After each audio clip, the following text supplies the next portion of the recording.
Session करने का purpose यही होता है कि घर बैठे बच्चों को हम इन्फॉर्मेशन उनसे शेयर कर सकें, उन तक पहुँचा सकें। वो बच्चे जो यहाँ पे आके इन्फॉर्मेशन नहीं ले सकते, वो घर बैठ के हमारे से जितनी भी कोई लेटेस्ट अनाउंसमेंट्स हैं, जो इन्फॉर्मेशंस हैं या जिस टॉपिक पे भी हम बात कर रहे हैं वो उन तक पहुँच सके।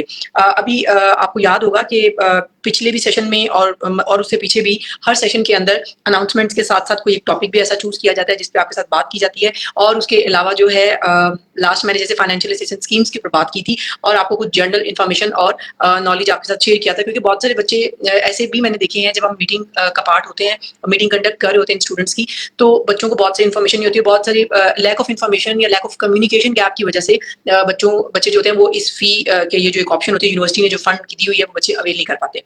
इसी तरह हम लोग ट्राई करते हैं कि कोई इंपॉर्टेंट टॉपिक ज़रूर हो जिसपे हम आपके साथ बात कर सकें, आपके साथ इन्फॉर्मेशन शेयर कर सकें, ताकि अगर आपको कुछ इन्फॉर्मेशन नहीं मिल रही, आपको समझ नहीं आ रही, तो कम से कम आप तक एक एक्यूरेट इन्फॉर्मेशन पहुंच सके। अनाउंसमेंट्स तो हम थोड़ी-सी आज इतनी ज़्यादा नहीं है, वो मैं एंड के ऊपर थोड़ी आपसे शेयर करूँगी। आज एक्चुअली मैं आपके साथ मैंने आज प्रॉस्पेक्टस भी मंगवाया था, तो आज मेरा था कि मैं वन बाय वन कुछ डिफरेंट जो हमारे प्रोग्राम्स की ऑफरिंग है, जिसकी लास्ट डेट जो है फ्रेश स्टूडेंट्स के लिए दैट इज़ 15th ऑफ अक्टूबर, और उसके अलावा जो हमारे कंटिन्यू स्टूडेंट्स हैं उनकी लास्ट डेट है 22nd of October without late fee. तो मेरा ये है कि अभी हमारे पास टाइम पीरियड तो पड़ा हुआ है इनका, तो मैं वन बाय वन इन पे आपसे बात भी करूँ और आपको थोड़ी-सी इस पे गाइडेंस भी दूँ और आपके साथ थोड़ा-सा इस पे शेयर कर सकूँ कि हमारे कौन-कौन से प्रोग्राम्स हैं और किन प्रोग्राम्स की ऑफरिंग के अंदर बच्चों को क्या-क्या फैसिलिटीज़ मिलती हैं और किस तरीके से वो अप्लाई कर सकते हैं, और फर्दर इसके ऊपर जो है मैं थोड़ी-सी डिटेल के अंदर भी आपसे बात करूँगी। अच्छा, बहुत सारे बच्चे ऐसे होते हैं जिनको ज़ाहिर बात है इन्फॉर्मेशन, अगर हम भी हैं यहाँ का बेशक इस यूनिवर्सिटी का पार्ट है, तो मोस्ट ऑफ द टाइम बहुत सारी चीज़ें ऐसी होती हैं जो हमें कॉलीग से पता लग रही होती है कि जब तक हम डेप्थ में जाके उसको गो थ्रू नहीं करते या सुनते नहीं है किसी से, तो हम भी उसको नहीं समझ सकते। तो बच्चे जो होते हैं जब वो हमारे पास आते हैं तो उनको बहुत सारी इन्फॉर्मेशन ज़ाहिर-सी बात है आपको देनी पड़ती है, उनसे शेयर करनी पड़ती है, देन वो अंडरस्टैंड करते हैं और उनको सही से समझ आती है कि बात कि किस तरीके से हमने कहाँ पे हम किस कैटेगरी में फ़ॉल कर रहे हैं, हमने कैसे अप्लाई करना है, इसका प्रोसीजर क्या है, इसके मेथड्स क्या हैं। देन वो जब तक आप कोई भी चीज़ ज़िंदगी के अंदर उसको प्रॉपर समझ नहीं सकेंगे, आप उसको आगे गो थ्रू नहीं कर सकेंगे। अच्छा जी, आज हम लोग बात करने जा रहे हैं एक्चुअली एसोसिएट डिग्री प्रोग्राम्स के ऊपर, बीए, बीकॉम और ओपन कोर्सेज़ के ऊपर, ठीक है? इसके अंदर एक तो मैं आपको सेमेस्टर का जो शेड्यूल है उस पे थोड़ी बात करूँगी, क्योंकि मैं समझती हूँ कि ये हमारा प्रोग्राम की ऑफरिंग, ये हमारे ऐसे प्रोग्राम की ऑफरिंग होती है जिसके अंदर बच्चे जो हैं इंटरेस्ट काफ़ी ज़्यादा लेते हैं, ठीक है? तो या तो डिपेंड करता है उनकी सिचुएशन के ऊपर कि आइदर वो उनके लिए ईज़ी गोइंग है या उनको ऑलरेडी की उनके घर के अंदर किसी ने इसको किया होता है। जैसे हमारे पास टीचर ट्रेनिंग प्रोग्राम्स के जो प्रोग्राम्स हैं बीएड वालों के, उस पे जैसे जिन टीचर्स वगैरह उनके लिए बहुत अच्छी अपॉर्च्युनिटीज़ हैं। इन बच्चे, ये वाले जो बच्चे भी कैटेगरीज़ हमारे पास आती हैं, तो ये बहुत इंटरेस्ट लेते हैं। तो मेरा था कि मैं वन बाय वन ये जो हमारे डिफरेंट मोड्स हैं इनके ऊपर आपके साथ हर सेशन के अंदर इतनी इन्फॉर्मेशन ज़रूर आप तक पहुँचाऊँ, आपके साथ शेयर करूँ कि आपको कुछ ना कुछ इसका आइडिया हो सके। अच्छा जी, इसके ऊपर हम सेमेस्टर शेड्यूल के ऊपर बात करेंगे, प्लस इसके अलावा मैं आपके साथ इसके ऊपर जो हमारे एडी प्रोग्राम्स हैं उसके ऊपर मैं आपके साथ जो असाइनमेंट की वेटेज है उसके ऊपर बात करूंगी, फाइनल एग्जाम्स की वेटिंग उस पर बात करूंगी। इसके अलावा मैं आपके साथ जितने हमारे पासिंग मार्क्स हैं, बच्चे कितने असाइनमेंट्स मिले, कितने एग्जाम्स मिले, देन वो उनका पासिंग एग्रीगेट बनता है, वो समझाऊंगी। इसके अलावा जो है मैं आपको ये बताऊंगी कि जो हमारे ओडीएल मोड के जो प्रोग्राम्स हैं उनका टाइम ड्यूरेशन जो है वो कितना होता है, प्लस उनका जो डिग्री लेवल है वो कितने सेमेस्टर्स के अंदर वो कवर अप कर सकते हैं, और जब उतने टाइम के अंदर कवर नहीं कर पाते देन नेक्स्ट उनका क्या होता है। फिर आपको फी के स्ट्रक्चर के ऊपर तो हम बात कर ही रहे होते हैं, फी का आपको बता भी रहे होते हैं कि हमारी जो फी होती है वो किन बैंक्स के थ्रू पे होती है और हमारा क्या क्या प्रोसीजर होता है। चलते हैं जी अपने टॉपिक की तरफ और स्टार्ट करते हैं। सबसे पहले तो आपने ये देखना है कि जो हमारी यूनिवर्सिटी है जो एसोसिएट डिग्री जिसपे हम बीकॉम और बीए और ओपन कोर्सेज की जो बात करने में जा रही हूँ, इसके जो एडमिशन है वो साल में 2 बार होते हैं, ठीक है? साल में 2 बार होने का मतलब ये है कि जब आप लोग सेमेस्टर बहार और खिज़ां, ठीक है, ये हमारे 2 टर्म्स होते हैं जिसके अंदर एग्जाम्स हो रहे होते हैं, और जब आप इसमें पहला दाखिला ले रहे होते हैं तो जो दूसरा सेमेस्टर जो खिज़ां का जो होता है उसकी आगे मैं फी के पे भी बात करूंगी, लेकिन पहले मैं आपको सेमेस्टर वाइज थोड़ा सा समझाती हूँ कि जो सेमेस्टर बहार के दाखिले हैं वो आपके नॉर्मली एग्जिस्ट करते हैं बिटवीन मार्च टू अप्रैल, ठीक है? मार्च से स्टार्ट होते हैं, अप्रैल तक चलते हैं और आगे यूनिवर्सिटी पे डिपेंड करता है, अगर वो एक्सटेंशन भी दे देती है स्टूडेंट्स को या जो भी यूनिवर्सिटी की पॉलिसी होती है वो हम आपके साथ गाइड कर रहे होते हैं। उसके अलावा जो है जो आपके सेमेस्टर खिज़ां ऑटम जिसको आप बोलते हैं, ठीक है, तो उसके जो दाखिले होते हैं वो आपके सितंबर टू अक्टूबर के दरमियान हो रहे होते हैं। तो सितंबर टू अक्टूबर में भी वही पॉलिसी होती है कि अगर यूनिवर्सिटी आपको एक्सटेंशन देना चाह रही है और डेडलाइन जो है जो कि आपकी जो डेडलाइन है उसको एक्सटेंड कर देती है, तो तब भी आप तक जो है वो इन्फॉर्मेशन शेयर हो जाती है और हम आपको बता भी देते हैं, हम वेबसाइट के ऊपर भी आ रहा होता है और बच्चों को हम लोग जब इन्फॉर्मेशन लेने आते हैं थ्रू सोशल मीडिया या हमारे जितने भी प्लेटफॉर्म है उनसे हम शेयर कर रहे होते हैं। सो जो आपके एसोसिएट डिग्री के जो प्रोग्राम्स हैं, इनके जो दाखिले हैं वो साल में 2 मरतबा होते हैं। सप्ली का मैंने आपको बता दिया और ऑटम का मैंने आपको बता दिया। अच्छा जी, इसमें क्या होता है कि अगर आप सेमेस्टर बाहर, जिनके दाखिले हमारे मैंने भी बताया कि मार्च और अप्रैल के दरमियान हो रहे होते हैं, जो पहला दाखिला ले रहे हैं, तो दूसरे सेमेस्टर खज़ां की जो फ़ी होती है वो सितंबर या अक्टूबर में जमा करवानी होगी बच्चों ने, ठीक है? इसी तरह अगर आप खज़ां में जो है, जो हमारा सितंबर या अक्टूबर में स्टार्ट होता है, उसमें दाखिला ले रहे होते हैं, तो जो आपके दूसरे सेमेस्टर की फ़ी आती है, वो आपकी आ जाएगी बाहर के अंदर। तो वो आपने जमा करानी होगी मार्च और अप्रैल के टाइम पीरियड के अंदर। अच्छा जी, इसी तरह जो हमारे पास कंटिन्यू स्टूडेंट्स हैं, जो हमारे पास ऑलरेडी पढ़ रहे होते हैं, एनरोल्ड हो चुके होते हैं बच्चे, ठीक है? वो हमारी वेबसाइट जो है वो उसके ऊपर जाके www.aiu.edu.pk उसके ऊपर जाके अपनी एनरोलमेंट फॉर्म का जो एक प्रोसेस है उसको फॉलो करके, जो भी उनका रेलेवेंट बैंक, जो यूनिवर्सिटी ने आपको बैंक की ब्रांचेस बताई हुई है, मैं उनके नेम्स भी आपसे शेयर करूंगी, उनके थ्रू जो है वो डिपॉजिट करा के और अपना जो है वो प्रोसेस कर सकते हैं। अच्छा, सीएमएस जो है, मैंने लास्ट टाइम भी इस पे बात की थी और उससे पहले भी सेशंस में करती हूँ कि जो सीएमएस का पोर्टल है उसको आप जरूर विजिट किया करें, ठीक है? क्योंकि सीएमएस के ऊपर आपकी मेजॉरिटी आपकी इन्फॉर्मेशन, सब कुछ आपको डाटा वहां से बहुत ज्यादा मिलेगा, ठीक है? मोबाइल ऐप भी मेरा ख्याल है बच्चों ने बहुत ज्यादा, कोई अभी इसको नहीं डाउनलोड किया, उसको काइंडली एंड्रॉइड जो ऐप है वहां से जाके उसको डाउनलोड करें मोबाइल ऐप को। उस पे भी आपको सारी इन्फॉर्मेशन जो है वो इजी टू एक्सेस, जिसको आप इजी टू यूज भी आप कह सकते हैं, आपके लिए बहुत ज्यादा इजी भी होगी वो, ठीक है? अच्छा जी, उसके अलावा ये जो फी का जो प्रोसेस जो है, ये मैं अभी बल्कि बता भी देती हूँ आपको। एक्चुअली ये जो फी आपकी डिपॉजिट हो रही होती है, इसके अंदर हमारी बैंक की ब्रांचेस हैं जिनके थ्रू हमारी यूनिवर्सिटी जो है बच्चों की फी डिफरेंट प्रोग्राम्स के अंदर एक्सेप्ट कर रही होती है। वो आपकी आ जाती है नेशनल बैंक ऑफ पाकिस्तान, उसके अलावा फर्स्ट विमेन बैंक FWB, ठीक है? उसके अलावा आपका UBL, देन MCB और अलाइड बैंक। इसकी किसी भी ब्रांच के अंदर आप जहां से भी है वहां पे अपनी फी जो है वो जमा करवा सकते हैं। इसके अलावा जैज कैश भी हो सकता है, आपका इजी पैसा भी हो सकता है, मोबाइल ऐप के थ्रू भी करा सकते हैं, मोबिलिंक, टेलीनॉर, यू बैंक की ब्रांच, जो भी आपको, जहां भी आपको इजी है, आपको लग रहा है कि इस यहाँ पे हमारे लिए इजी है और हम अपनी फी डिपॉजिट करा सकते हैं, तो आप वहां पे कंटिन्यू कर सकते हैं। उम्मीद करती हूँ कि यहाँ तक आपको चीज समझ आई होगी। अगर ना भी आए तो आप इसको दोबारा रिपीट में भी देख सकते हैं, क्योंकि हमारी ये लाइव आ रही हूँ अभी तो मैं, लेकिन ये था कि ये वहां पे हमारे फीड हो जाता है, तो आप फेसबुक से इसको एक्सेस कर सकते हैं। अच्छा जी, उसके अलावा अगर हम इसके सेमेस्टर के शेड्यूल के अंदर जाएं, कि हम जब सेमेस्टर की बात करते हैं तो इसके अंदर जो हमारा जो दाखिला होता है, जो सेमेस्टर बाहर का, अभी मैंने दोबारा बताया, again I am going to repeat, उसका जो टाइम स्पैन होता है या टाइम ड्यूरेशन कह सकते हैं, इट्स बिटवीन मार्च टू अप्रैल, जो एग्जैक्ट टाइम है, ठीक है? इसी तरह जो खिजां का है, ऑटम का है, वो है सितंबर टू अक्टूबर, जिसके दरमियान हमारे दाखिले चल रहे होते हैं। अच्छा, अब इसमें जो बहुत सारे बच्चे होते हैं, हमें जो मेन, मेरा ख्याल है सारे रीजन्स को ये इश्यूज आ रहे होंगे कि बच्चे बुक्स के ऊपर बहुत ज्यादा कर रहे होते हैं कि हमें बुक्स नहीं, और बुक्स नहीं आती, उसकी वजह से अपना टाइम गुजार लेते हैं, स्टडी नहीं कर सकते, वो समझते हैं कि हमारे पास मटेरियल नहीं है, तो हम इसको कैसे गो थ्रू करें। तो काइंडली वेबसाइट के ऊपर अभी जो मैंने लिंक बताया था, उसके ऊपर आपका सॉफ्ट के अंदर सारा मटेरियल अवेलेबल है। आपने जो ड्रेस दिया, अगर इन केस वहां बुक्स नहीं, नॉर्मली तो उधर डिलीवर हो जाती है बच्चों को, ठीक है?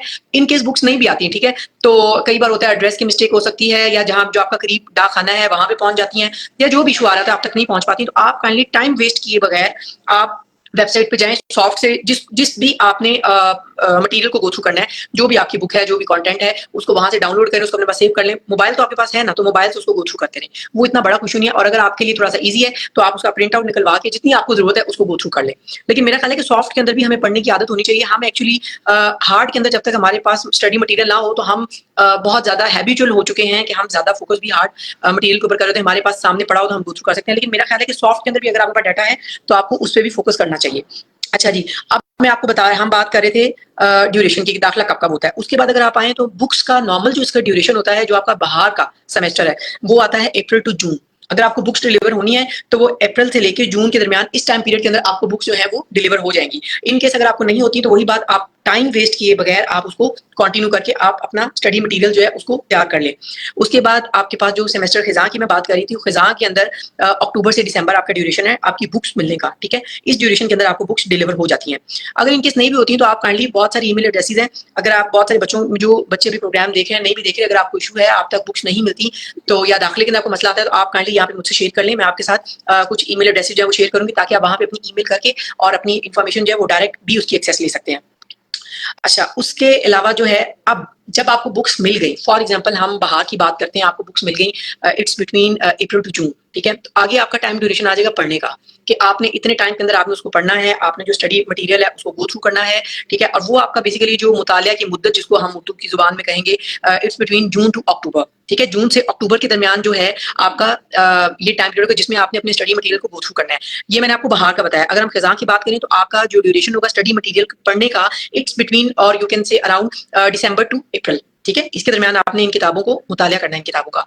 अब जो एग्जाम्स होंगे सेमेस्टर शेड्यूल के मुताबिक, जो आपके बाहर के हैं, वो होंगे अक्टूबर से नवंबर, ठीक है, मैं दोबारा से रिपीट कर रही हूँ, जो आपके बाहर के बच्चे होंगे, जो सेमेस्टर बाहर के स्टूडेंट्स हैं, उनके जो इम्तिहान होंगे इट्स बिटवीन अक्टूबर टू नवंबर, और जो खिज़ां के बच्चे होंगे उनके जो एग्जाम्स होंगे इट्स बिटवीन अप्रैल टू मई, और जो इनका रिजल्ट अनाउंस होगा जो आपके हैं सेमेस्टर बाहर के वो जनवरी में हो जाएगा। उसके अलावा जो आपके खिज़ां के हैं उनका जुलाई में हो जाएगा। तो ये तो एक मैंने आपको सेमेस्टर का एक शेड्यूल बता दिया है कि कब कब जो है वो आपके दाखिले होंगे, आपकी बुक्स कब आएंगी, आपने पढ़ना किस टाइम के ऊपर है, आपके जो इम्तिहान है वो कब होंगे और उनका रिजल्ट कब आएगा। अच्छा जी, ये तो सेमेस्टर का शेड्यूल हो गया आपका। नेक्स्ट हम लोग चलते हैं, ये बड़ी ही इंपॉर्टेंट चीज है और बड़ी ही इंपॉर्टेंट इन्फॉर्मेशन है, जो कि जिसकी लैकनेस की वजह से बच्चों को बहुत सारे मसले आते हैं और फिर उनको बाद में टाइम पीरियड गुजर जाता है और उनको चीजों की उस तरह से समझ नहीं आ रही होती। ठीक है, इसके अंदर आपने देखना है कि जो हमारी पॉलिसी है असेसमेंट की, ठीक है, कि बच्चे को हमने किस एग्रीगेट के अकॉर्डिंगली हमने बच्चे को असेस करना है। ठीक है, अब इसके अंदर आपको पता है कि आपकी जो एसोसिएट डिग्री के जो प्रोग्राम्स हैं, इसमें जो आपका ऑलरेडी एक एग्जिस्टिंग फार्मूला है, उसकी रेशियो है 30%, 70% विद पासिंग मार्क 50%। अब वो मैं बताती हूँ कैसे है। अगर आप असाइनमेंट के मार्क्स देखें तो 30% आपने जेन में रखना है कि जो आपके असाइनमेंट्स हैं उनका 30%, उसको 30% उसकी वेटेज ली जाएगी। जो आपके फाइनल एग्जाम्स की वेटेज है वो 70% कंसीडर होगी। अब अगर हम पासिंग एग्रीगेट निकालें 70 और 30 दैट इज 100, अगर हम इसका निकालें तो 50% इसका क्रक्स निकलता है एग्रीगेट के अंदर, यानी कि आपको 40% मार्क्स जो है वो मैंडेटरी है आपके लिए आगे पास ऑन होने के लिए। ठीक है ना, तो आपके जो मार्क्स जो है फाइनल एग्जाम्स के अंदर दैट इज 40% जो कि आपके मैंडेटरी है और वो आपने मस्ट लेने हैं इसके अंदर। इसके अलावा मैंने आपसे बात की थी कि हम लोग जो ओडीएल मोड के जो प्रोग्राम्स हैं उसके अंदर मैं आपको कुछ डिग्री लेवल्स का बताऊंगी कि कौन कौन से प्रोग्राम्स हैं और उसका मिनिमम ड्यूरेशन कितना है और मैक्सिमम ड्यूरेशन उसका कितना होगा। ठीक है, अब इसके अंदर अगर हम सबसे पहली कैटेगरी में बात करूं तो आपका है मैट्रिक एफए। मैट्रिक एफए का जो आपका मिनिमम ड्यूरेशन है वो आपका है 2 साल, और सेमेस्टर कितने उसके अंदर 4। मैट्रिक एफए में जो आपका ड्यूरेशन है, यानी कि जो आपको टाइम पीरियड दिया हुआ है इस डिग्री के लिए, दैट इज 2 इयर्स, और इसका जो सेमेस्टर है उसके अंदर 4 सेमेस्टर होंगे आपके। ठीक हो गया, और जो इसके अंदर जो आपको मैक्सिमम जिसे कहते हैं, जो मैक्सिमम 5 साल हद है, इसके अंदर आपने करना है। और इन केस अगर आप 5 साल तक आप नहीं कर सकते, आपसे नहीं होता, कोई भी वजह आता है, तो फिर आपको नए सिरे से दोबारा एडमिशन लेना पड़ेगा। नेक्स्ट कैटेगरी हमारे पास आ जाती है सर्टिफिकेट्स की। ठीक है, अब जो सर्टिफिकेट्स हैं मैं सेशंस में ये बताती भी हूँ, सर्टिफिकेट्स की कैटेगरीज मैंने पिछले सेशन में बताई थी। ठीक है, वो हमारी ड्यूरेशन होती है 6 मंथ्स की सर्टिफिकेट कोर्सेज की, और उनका जो मिनिमम ड्यूरेशन है वो आपका है जी 6 मंथ्स, और आपका उसमें एक सेमेस्टर होता है, वो 6 मंथ्स का एक सेमेस्टर होता है। ठीक है, और उसके अंदर जो मैक्सिमम टाइम पीरियड उसको करने के लिए दिया जाता है दैट इज 1 ईयर। ठीक हो गया, उसके बाद आप आ जाए ऑल पोस्ट ग्रेजुएट डिप्लोमास। आपके जो ऑल पोस्ट ग्रेजुएट डिप्लोमास हैं वो 1 साल के होते हैं, और उसके अंदर अगर आप देखें आपका जो मिनिमम ड्यूरेशन है वो 1 साल का है, और उसके अंदर सेमेस्टर कितने होते हैं, 2 सेमेस्टर्स होंगे आपके, और जो मैक्सिमम उसका टाइम पीरियड उसको कवर अप करने के लिए दिया जा रहा है दैट इज अराउंड 3 इयर्स। 3 साल बहुत बड़ा अर्सा है, और मेरा ख्याल है कि आपको अगर 1 साल में नहीं किया तो दूसरे साल में तो मस्ट कर लेना चाहिए। दूसरे में भी नहीं होता तो फिर भी यूनिवर्सिटी ने आपके लिए इतनी अच्छी अपॉर्चुनिटी दी है कि आप उसको एटलीस्ट 3 साल में कर लें, और अगर 3 साल में भी नहीं होता तो फिर नए सिरे से आपने एडमिशन लेना उसके अंदर। अच्छा, उसके अलावा आपके पास है एसोसिएट डिग्री 2 इयर्स। ठीक है, एडी प्रोग्राम की बात करूं जो कि 2 साल का है, और उसके अंदर आपके पास जो मिनिमम टाइम है वो 2 साल है, और जो मैक्सिमम टाइम है वो 4 साल है। अगर जो यूनिवर्सिटी जो नॉर्मल टाइम दे रही है वो 2 साल है, अगर आपसे 2 साल में नहीं होता तो फिर आप उसको 4 साल आपको यूनिवर्सिटी टाइम देगी, और उसमें कितने सेमेस्टर्स आपके होंगे, 4 सेमेस्टर्स होंगे। 4 सेमेस्टर्स का मतलब है कि मिनिमम टाइम के साथ 2 साल, और मैक्सिमम जो बच्चे 2 में भी नहीं कर सकते फिर उनको यूनिवर्सिटी 4 साल का टाइम भी दे देती है, उसमें भी ना हो तो फिर आप दोबारा से री एडमिशन लेंगे। आगे आ जाइए बीएड 1.5 ईयर्स, ये बड़ी इंपॉर्टेंट कैटेगरीज हैं, और ये ड्यूरेशन आप लोगों को बड़े मैं समझती हूँ जरूरी अंडरस्टैंड करना, जो कि बच्चों को नो हाउ बहुत कम है इस पे। बीएड 1.5 ईयर्स जो है उसका मिनिमम जो ड्यूरेशन है वो है 1.5 ईयर, क्योंकि डिग्री से ही आप अंदाजा लगा लें कि 1.5 साल बीए तो 1.5 साल उसका टाइम है, 3 सेमेस्टर्स उसके अंदर होंगे, और उसका हद टाइम है वो 3 साल है। अगर आपसे 3 साल में भी नहीं हुआ तो फिर आप दोबारा से उसको भी दोबारा से एडमिशन ले लें, लेकिन अल्लाह ना करे कोशिश ये करें कि उसको जो गिवन टाइम है उसी में मेहनत करके उसको जरूर करें, ताकि आप नेक्स्ट अपनी कोई नेक्स्ट टास्क है उसकी तरफ मूव ऑन हो सके। उसके बाद है बीएड 2.5 साल। बीएड 2.5 साल जो है आपका उसका टाइम ड्यूरेशन मिनिमम कम से कम जो है वो है 2.5 साल, 5 सेमेस्टर होंगे उसके अंदर, और ज्यादा से ज्यादा यूनिवर्सिटी आपको 5 साल देगी, छठा साल आपको इसके अंदर नहीं मिलेगा। नेक्स्ट कैटेगरी हमारे पास आ जाती है जी बीएस बीबी और बीएड 4 साल। ठीक है, इसके अंदर आपको 4 साल का टाइम दिया जाता है मिनिमम, और इसके अंदर 8 सेमेस्टर होंगे आपके। ठीक है, टोटल 8 सेमेस्टर्स होंगे, जो बैचलर्स की मैं बात कर रही हूँ 8 सेमेस्टर्स होंगे, और अगर आप 4 में नहीं कर सकते तो यूनिवर्सिटी आपको मैक्सिमम टाइम ड्यूरेशन है 8 साल का मिलेगा। 8 के बाद भी ना कर सके देन फिर आप दोबारा से इसका भी एडमिशन ले लें। ठीक है, अच्छा जी, ये तो बात हो गई हमारे कुछ ओडीएल प्रोग्राम्स के ऊपर जिनमें बात करी थी कि आप इनका मिनिमम ड्यूरेशन कितना है, इनका मैक्सिमम ड्यूरेशन कितना है, इनमें कितने सेमेस्टर्स हैं, और अगर आप इतने सेमेस्टर्स को नहीं कवर अप कर सकते, कोई भी आपकी वजह हो सकती है, जाहिर है इंसान है, इंसान के साथ मजबूरियां भी हैं, मसले मसाइल भी हैं, तो फिर आप दोबारा से उसको नए सिरे से कंटिन्यू करना पड़ेगा। अच्छा जी, ये तो मैंने सिर्फ एक जर्नल आपके साथ कुछ चीज़ें ज़रा इंपॉर्टेंट मुझे लग रही थी कि कैसे-कैसे आपने इसके टाइम ड्यूरेशन कितना है, ठीक है? इसके दाखिले कब-कब होते हैं, असाइनमेंट से कितने मार्क्स हैं, फाइनल एग्ज़ाम से कितने हैं और कितना एग्रीगेट बने तो आपका पासिंग मार्क्स की जो वेटेज है वो बनती है। तो होप्स हो कि आपको ये ज़रूर इतनी सी बात समझ आई होगी। मैं थोड़ा-थोड़ा अभी इसलिए आपको समझाती हूँ ताकि एक तो हमारा ये सेशन लंबा भी ना हो, लेंथी ना हो क्योंकि बच्चे जो हैं वो जितना ज़्यादा लेंथी होगा मे बी उनको उस तरह से समझ ना आ सके। तो उतना ही हम शेयर करें ताकि बच्चों को थोड़ी-थोड़ी समझ आ सके और वो बजाय हम इतना लेंथी अपना सेशन कर लें कि वो जो चीज़ समझनी है वो भी उनकी समझ से बालातर हो जाए और वो उसको कंटिन्यू ना कर सकें। अच्छा जी, अब कुछ चीज़ों लास्ट जो थी वो मैं इसके ऊपर कुछ अनाउंसमेंट थोड़ी-सी बता देती हूँ। आपको पता है कि हमारे ऑटम 2024 के एडमिशन्स ऑनगोइंग हैं। जो हमारे फ्रेश स्टूडेंट्स हैं उनकी लास्ट डेट है 15th of October without late fee और जो हमारे कंटिन्यू स्टूडेंट्स हैं उनकी लास्ट डेट है 22nd of October without late fee. ये मैं हर सेशन में रिपीट भी कर रही हूँ और आपको पता है हम पोस्ट शेयर भी कर रहे होते हैं तो आपको उसका आइडिया हो रहा होता है। अच्छा, असाइनमेंट्स के ऊपर जो है आपको पता है कि बच्चे जो है असाइनमेंट्स की डेट गुजार लेते हैं, उनको पता नहीं होता असाइनमेंट्स की डेट कब होती है। उसको काइंडली बड़ा ध्यान में रखा करें असाइनमेंट्स की डेट, क्योंकि जब पोर्टल बंद हो जाता है उसके बाद कोई भी या अगर टीचर ने, क्योंकि टीचर ने भी पंचिंग करनी है, तो जब एक पोर्टल ही ग्रेडिंग का बंद हो जाएगा फिर आप भले जितनी भी हमसे रिक्वेस्ट कर लें तो वो फिर हमारी आउट ऑफ द वे चीज हो जाती है। उससे हमारे टीचर्स बेचारे जो है वो कुछ भी नहीं कर सकते आपकी हेल्प आउट, क्योंकि मैनुअल तो वो सिस्टम है नहीं, ठीक है? तो ग्रेडिंग सिस्टम है, ये उसके थ्रू होना होता है। तो काइंडली इसको थोड़ा सा फोकस किया करें, आप चीजों को ध्यान में रखा करें। अच्छा जी, बीएड के जो हमारे उनकी मैं थोड़ा सा बताती चलूँ कि जो हमारे बीएड के स्टूडेंट्स हैं, ठीक है? वो उन एलएमएस जो आपका आगाही पोर्टल है, ठीक है, लर्निंग मैनेजमेंट सिस्टम, उसको काइंडली जरूर गो थ्रू किया करें आप लोग, ठीक है? वो बड़ा ही इंपॉर्टेंट सिस्टम है। उस पे नॉर्मली क्या होता है कि वो असाइनमेंट्स और वर्कशॉप्स के लिए यूज किया जा रहा होता है। बच्चे क्या करते हैं, असाइनमेंट्स की डेट गुजार लिए, पोर्टल कभी खोला ही नहीं होता। जब तक आप उसको खोलेंगे नहीं, आपको आपके पास उसकी इन्फॉर्मेशन नहीं होगी, आपको कैसे पता लगेगा कि आपकी कौन सी असाइनमेंट की डेट कब थी और कब गुजर गई, ठीक है? तो वो आपके लिए बहुत बड़ा प्रॉब्लम होगा। और जब असाइनमेंट्स गुजर जाएंगी आपके लिए, आपको कोई उसकी समझ नहीं आएगी, कोई इन्फॉर्मेशन ही नहीं होगी, तो आपका वो टाइम पीरियड आपके लिए एक किस्म का वेस्टेज हो जाएगा वो सब कुछ।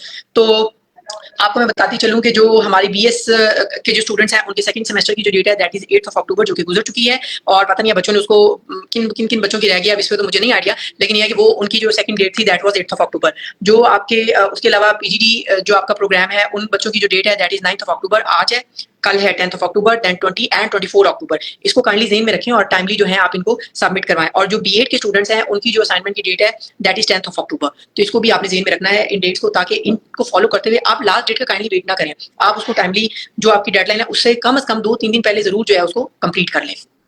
ये थी जी हमारी कुछ अनाउंसमेंट्स और थोड़ा सा मैंने आपको जो है हमारा ईडी प्रोग्राम है उसकी थोड़ी सी जनरल चीज़ें आपके साथ शेयर की हैं जो मुझे लग रहा था कि थोड़ी इंपॉर्टेंट है बच्चों के लिए, ताकि इनके ऊपर उनको पता लगे, इनके ऊपर वो थोड़ा सा देख सकें, इनको गो थ्रू कर सकें। और नहीं भी कुछ चीज़ समझ आती तो आप हमसे यहाँ पे पूछ लिया करें, कोई इनबॉक्स कर दिया करें हमें। वैसे तो बच्चे कर रहे होते हैं, मेरी कोशिश होती है जैसे अभी मेरे पास कमेंट्स आ रहे हैं तो मैं इनको अगर लाइव सेशन में नहीं भी दे रही तो मैं बाद में इनको रिस्पॉन्स कर रही होती हूँ इनकी नेम के साथ, जो जहाँ से भी इनका नेम टैग जिससे भी इन्होंने अकाउंट बना होता है, जिस नेम से मैसेज आ रहा होता है उसको मैं @ में जाके उनको जरूर रिस्पॉन्स कर रही होती हूँ ताकि उनको कोई पेंडेंसी ना आए इसके अंदर। इसके अलावा वंस अगेन मेरी लास्ट बात जो आपके साथ में शेयर करने लगी हूँ, सोशल मीडिया, ठीक है? Social media is playing a very important role nowadays, क्योंकि सोशल मीडिया जो है घर बैठे आप तक बड़ी सारी इन्फॉर्मेशन क्या है, मेजॉरिटी इन्फॉर्मेशन जो है आपकी स्टडी की वो आप तक घर बैठे पहुंच रही होती है, ठीक है?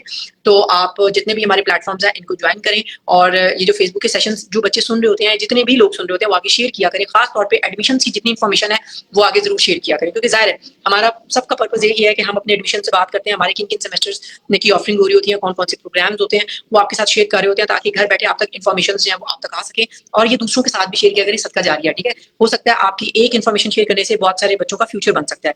तो काइंडली ये सेशंस भी देखा करें और बाकी आपको लग रहा है किसी टॉपिक पे, मैं तो जर्नल इंशाल्लाह करती हूँ और करती भी रहूंगी जब तक जिंदगी है, तो आप काइंडली जो है मुझे खुद भी जरा बता दिया करें कि किन बच्चों को किस प्रोग्राम के ऊपर आपको समझ नहीं आ रही, किस चीज पे समझ नहीं आ रही, तो मैं उस पे भी एक सेशन प्रॉपर कर सकूंगी, तो वो आपके लिए जरा इजी हो जाएगा, ताकि बच्चे इंटरेस्ट भी ज्यादा लेंगे जो चीज उन्होंने बताई होगी उसमें बात करूंगी। तो बाकी तो इन्फॉर्मेशन आपके साथ हम शेयर कर ही होते हैं। ये था जी हमारा आज का सेशन, तो इंशाल्लाह नेक्स्ट सेशन में आएंगे दोबारा से एक न्यू टॉपिक के साथ और कुछ और इंपॉर्टेंट अनाउंसमेंट्स अगर तब तक आगे आपके साथ शेयर करेंगे।